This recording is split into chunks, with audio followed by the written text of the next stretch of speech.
अस्सलामुअलैकुम स्टूडेंट्स। कल हमने चंद्रगुप्ता के बारे में पढ़ा था, उसके बेटे के बारे में पढ़ा था और फिर उसका जो ग्रैंडसन है अशोका, उसके बारे में मैंने आपको ओवरव्यू दिया था। आज अशोका के बारे में और ज़्यादा डीपली पढ़ना है कि अशोका की जब हुकूमत चल रही थी तो उस वक्त रिलीजियस पॉइंट ऑफ व्यू से, अकॉर्डिंग टू रिलीजन, उस वक्त क्या पोजीशन थी, क्या सूरत हाल थी। तो रिलीजन के हिसाब से मैंने आपको बताया था कि अशोका सबसे पहले तो हिंदुज़म का फॉलोअर था, हिंदुज़म को फॉलो करता था। लेकिन आगे चल के वो उसने जो है अपना जो रिलीजन है वो कन्वर्ट किया और वो बुद्धिज़्म में आ गया। अच्छा, बुद्धिज़्म में वो क्यों आया वो मैं आपको बताता चलूँ कि इसमें जब ये हिंदुज़म में था तो इसका बिलीव ये था कि मुझे अगर एम्पायर को, अपनी बादशाहत को एक्सपेंड करना है, बढ़ाना है, तो किलिंग्स करनी पड़ेंगी और वारफेयर करनी पड़ेंगी, जंगें लड़नी पड़ेंगी, तभी जाके मैं अपने जो एम्पायर है उसको एक्सपेंड कर सकूँगा। ठीक है, अपने एम्पायर को एक्सपेंड करने के लिए सारा कुछ इसको करना पड़ता था। और फिर इससे क्या होता था, थाउजेंड्स ऑफ इनोसेंट पीपल, मासूम लोग मारे जाते थे। ठीक है जी। आगे चल के इसका जो है माइंडसेट चेंज हुआ और ये इस कंक्लूजन पे पहुंचा कि एम्पायर को एक्सपेंड करने के लिए किलिंग्स की ज़रूरत नहीं है। तो सबसे पहले तो इसने अपना रिलीजन चेंज किया और कन्वर्ट हो गया बुद्धिज़्म में। ठीक है, और फिर इसकी टीचिंग्स ही चेंज हो गई बिल्कुल। ये टीचिंग्स ही पीस की देने लगा कि अमन से रहना चाहिए, जंग नहीं लड़नी चाहिए, मासूम लोगों को नहीं मारना चाहिए। ये बिल्कुल नॉन वायलेंट हो चुका था। नॉन वायलेंट का मतलब होता है कि तशद्दुद से पाक, बिल्कुल तशद्दुद नहीं करता था, न किसी को मारता था। यूज़ ऑफ वायलेंस इसने बिल्कुल ख़त्म कर दिया था। और इसी तरीके से विथ पीस, अमन के साथ इसने अपने मौर्यन एम्पायर को ग्रो किया और बहुत ज़्यादा ऊंचाई पे पहुंचाया, तरक्की दिलाई विदाउट एनी वार। ठीक है, इसने अपना माइंडसेट बिल्कुल चेंज कर लिया था। ये रिलीजियस पॉइंट ऑफ व्यू से मैंने आपको बता दिया कि ये मौर्यन एम्पायर का जो किंग था अशोका, उसने किस तरीके से रूल किया। आगे कल्चर एंड सोसाइटी के हवाले से इसकी जो बादशाहत थी, कल्चर एंड सोसाइटी में, तो इस हवाले से इसकी बादशाहत कैसी थी इसको डिस्कस करते हैं। अब इन्होंने एक ऐसी सोसाइटी बनाई जिसमें कास्ट थी, कास्ट सिस्टम इनके रीन में, इनकी बादशाहत से शुरू हुआ था। अब एक कास्ट सिस्टम था जिसका नाम था चतुर्वर्णा। ठीक है, एक सिस्टम था जिसका नाम इन्होंने रखा चतुर्वर्णा, चतुर्वर्णा सिस्टम। अब इसमें कास्ट सिस्टम रखी गई और फिर उनको दर्जे दिए गए कि ये जो है इनकी ज़्यादा वैल्यू है, फिर इनकी ज़्यादा वैल्यू है, फिर आखिर में जो है वो उनकी वैल्यू बिल्कुल कम है। तो कास्ट सिस्टम शुरू हुआ। तो इस चतुर्वर्णा सिस्टम में पहली पहली जो कास्ट है वो है ब्राह्मण। अब ब्राह्मण किनको कहा जाता है, इस कास्ट के अंदर स्कॉलर्स आ जाते थे, जैसे हम मुस्लिम में स्कॉलर कहते हैं मुफ्ती को, तो यही सिस्टम हिंदुओं में भी है, उनके भी स्कॉलर्स होते हैं। प्रीस्ट आ गए इसके अंदर, यानी इनके जो पंडित और पुजारी वगैरह आए वो सारे ब्राह्मण में आ गए, और टीचर्स। ठीक है, इनकी बहुत ज़्यादा वैल्यू थी, बहुत ज़्यादा रिस्पेक्टेड कास्ट थी ये चतुर्वर्णा सिस्टम के अंदर।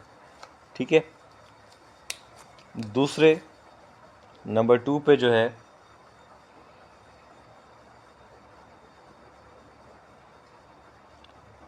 क्षत्रियास। अब इसके अंदर कौन आ जाते हैं, इसके अंदर आ जाते हैं रूलर्स यानी जो रूल करते हैं, जो एडमिनिस्ट्रेशन को चलाते हैं, जो रियासत को, हुकूमत को चलाते हैं, और वॉरियर्स, जंगजू, फौजी। ठीक है जी। थर्ड नंबर पे आ जाते हैं वेश्याज। अब वेश्याज में कौन थे? इसके अंदर किसान होते हैं, फार्मर्स, एंड मर्चेंट्स भी इसके अंदर आ जाते हैं, यानी जो बिजनेसमैन होते हैं, जो व्यापार करते हैं, ट्रेड करते हैं, वो भी वेश्याज में आ जाते हैं। लास्ट शूदर्स, ये बिल्कुल लोअर कास्ट है अकॉर्डिंग टू द चतुर्वर्णा सिस्टम। इसके अंदर लेबर आ जाती है, मज़दूर आ जाते हैं, सर्वेंट्स आ जाते हैं, ठीक है। फिर इनके हवाले से इनके अलग अलग रूल्स रेगुलेशंस हैं। अच्छा, अशोका के वक्त में वुमेन को, औरत को बहुत ज़्यादा जो है इम्पोर्टेंस दी जाती थी, बहुत ही ज़्यादा रिस्पेक्टफुल वे में उनको देखा जाता था, किसको? वुमेन को, ठीक है। इनको जो है ना, एक मैरिड वुमेन जो होती है ना, उसको एक प्रॉपर्टी दी जाती थी। आज के दौर में भी जैसे दहेज दिया जाता है, तो उसी तरीके से उस वक्त भी एक ब्राइड गिफ्ट कहा जाता था उसको, ठीक है। उनको एक ब्राइड गिफ्ट दिया जाता था, शादी का तोहफा जिसको कहते हैं, जिसका नाम रखा गया था स्त्रीधना। स्त्रीधना जो है एक ब्राइड गिफ्ट था, और ये जो है अब उस औरत के पास ही रहता था हमेशा, ठीक है। अच्छा, उस वक्त जो विडोज़ होती थी, यानी जिनके हस्बैंड की डेथ हो जाए, उनको बहुत ज़्यादा रिस्पेक्ट दी जाती थी। आगे चल के ये सिस्टम चलो चेंज हो गया, लेकिन अशोका के वक्त में विडोज़ को जो है बहुत ज़्यादा रिस्पेक्ट दी जाती थी। और अगर कोई उस वक्त ऑफेंस हो जाता था, कोई औरत के साथ बदतमीज़ी कर लेता था, तो उसको जो है सेवरली पनिश किया जाता था, बहुत ज़्यादा सख्त सज़ा दी जाती थी, सेवरली डील किया जाता था उनको, अगर कोई ऑफेंस करता था वुमेन के साथ, ठीक है जी। ये कल्चर एंड सोसाइटी हमने पढ़ लिया। According to economy and society, इस हवाले से अशोका की जो हुकूमत थी वो कैसी थी, इकोनॉमी और सोसाइटी के हवाले से? तो इसमें कहा जाता है कि पर्टिकुलरली अशोका की जो हुकूमत थी, ये बहुत ज़्यादा पीसफुल थी, और इसके अंदर प्रॉस्पेरिटी बहुत ज़्यादा हुई। प्रॉस्पेरिटी बोलते हैं तरक्की को, बहुत ज़्यादा तरक्की की गवर्नमेंट ने। इसके जो है इलाकों में ट्रेड आ चुका था, यानी तिजारत बहुत ज़्यादा जो है इसमें बढ़ चुकी थी, और जहाँ ट्रेड होता है, तिजारत होता है, आपको पता है वहाँ तरक्की तो लाजमी होती है। इसके अंदर ट्रेड रूट्स स्टार्ट किए गए, लॉन्ग डिस्टेंसेस ट्रेड रूट्स थे, ठीक है, जिसने मौर्यन रूल को बहुत ज़्यादा ऊंचे दर्जे पर पहुंचाया। इसके अंदर आयरन टूल्स का इस्तेमाल किया गया इनके दौर में, ठीक है, आयरन टूल्स का इस्तेमाल किया गया, और बहुत ज़्यादा प्रोडक्टिविटी होती थी इनकी, जो ज़मीनें होती थी, फार्मर्स बहुत ज़्यादा इनके जो थे इम्प्रेसिव थे। अच्छा, in addition religious values were promoted through the process of inscribing on rocks पे, पत्थरों पे इंस्क्राइब किया जाता था, लिखा जाता था, ताकि रिलीजियस वैल्यूज़ को जो है बढ़ावा मिल सके, ठीक है। इसके बाद जो है मौर्यन एम्पायर का डिक्लाइन हुआ, वो आगे पढ़ते हैं जी। फिर आखिरकार मौर्यन एम्पायर का डिक्लाइन होता है। अब इनका डिक्लाइन कैसे होता है? इनका लास्ट एम्पायर जो था वो अशोका था। अब after the death of Ashoka, the beginning of the end of the Mauryan empire started, ठीक है। अब डेथ हो चुकी थी अशोका की, ठीक है। अशोका की डेथ की वजह से ये एम्पायर जो है टूटने लगा, और इसके जो स्टेट्स थे, जो इनके इलाके थे, वो लूजली पार्ट होने लगे, एम्पायर से अलग होने लगे, और उन्होंने अपना इंडिपेंडेंट रूल, हर स्टेट ने, जो भी स्टेट इनके अंडर में पहले आते थे मौर्यन एम्पायर में, तो वो उन्होंने अपना एक इंडिपेंडेंट रूलर चुन लिया, और उनको जो है अपने हिसाब से वो चलाने लगे, लेकिन मौर्यन एम्पायर से उन्होंने खुद को अलग कर लिया था after the death of Ashoka. ठीक है, अब जब इसकी डेथ हो गई अशोका की, जो मैन एम्पायर एक अलग से स्टार्ट हुआ उस वक्त में, after the death of Ashoka, तो वो था अंध्रा डायनेस्टी। अंध्रा डायनेस्टी, ठीक है। अच्छा, ये क्यों स्टार्ट हुई? दूसरे भी उस वक्त रूलर्स थे। ये अंध्रा डायनेस्टी क्यों स्टार्ट हुई after the death of Mauryan empire? वो इसलिए क्योंकि जो इसका जियो स्ट्रेटेजिक पोजिशन थी ना अंध्रा डायनेस्टी की, वो बहुत ज़्यादा बेहतर थी दूसरों से। क्यों? क्योंकि जो ट्रेड लिंक्स थी वो रोम और साउथ ईस्ट एशिया, रोम और साउथ ईस्ट एशिया से इनका ट्रेड रूट मिलता था।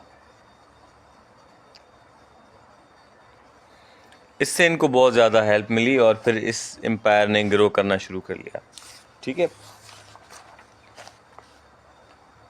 उसके बाद इस अंध्रा डायनेस्टी के बाद इस इलाकों में शुरू हुई द गुप्ता एम्पायर। अब देखें, इस नाम से कुछ आपको याद आ रहा है? गुप्ता से मैंने आपको पढ़ाया था चंद्रगुप्ता, याद है? लेकिन उसकी डेथ के बाद उसका बेटा आया, फिर उसका जो है ग्रैंडसन अशोका आया। अब दोबारा से ये गुप्ता एम्पायर बिल्ड हुई। किसने बिल्ड की? ये बिल्ड की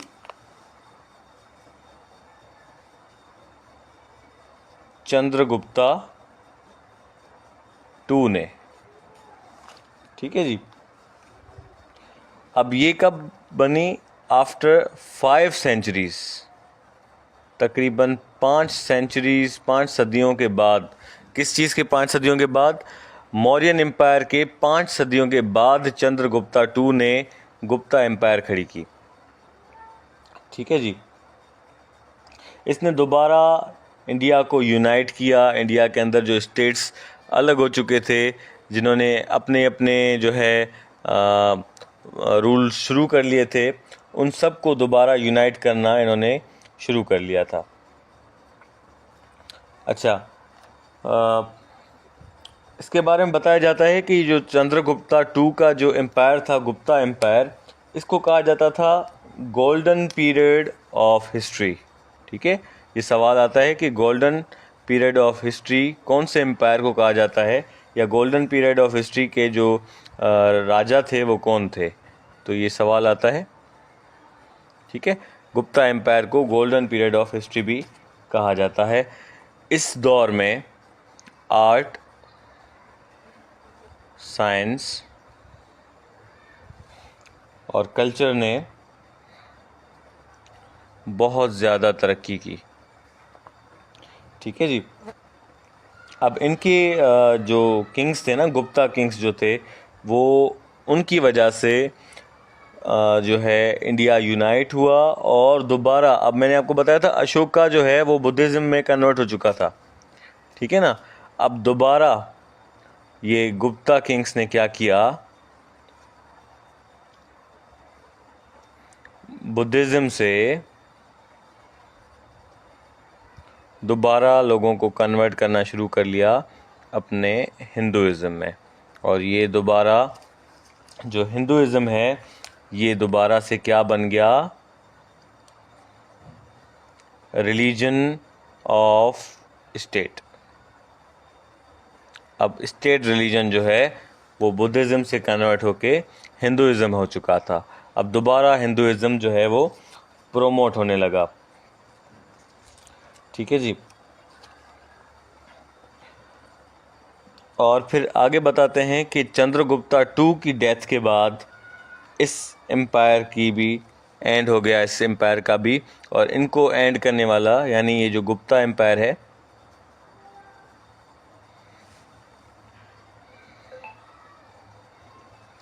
इसको एंड किसने किया? इन्वेडर्स ने। इन्वेडर्स की वजह से जो है ये गुप्ता एम्पायर ज़्यादा देर नहीं चल सका था।